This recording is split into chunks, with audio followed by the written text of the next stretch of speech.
একদিন ছোট্ট বান্টি খুশি মনে স্কুলে যাচ্ছিল, কিন্তু তার গায়ে ছিল ছেঁড়া ময়লা জামা।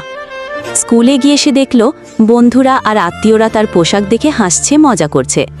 চোখে জল এলো, কিন্তু সে কিছু বলল না। মন শক্ত করে সে ঠিক করল জবাব দেবে, কিন্তু কথা দিয়ে নয়, কাজ দিয়ে। পরের দিন থেকে কাজ শুরু করল।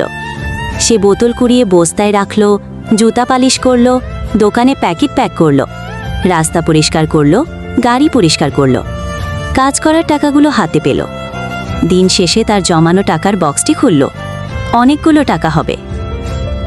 অবশেষে সে নিজের টাকায় কিনল একদম নতুন সুন্দর একটি জামা। পরের দিন সেই জামা গায়ে দিয়ে সে স্কুলে গেল। এইবার কেউ হাসল না, বরং সবাই তাকিয়েছিল মুগ্ধ চোখে। বান্টি প্রমাণ করল অপমানের জবাব দেওয়ার সবচেয়ে বড় পথ পরিশ্রম।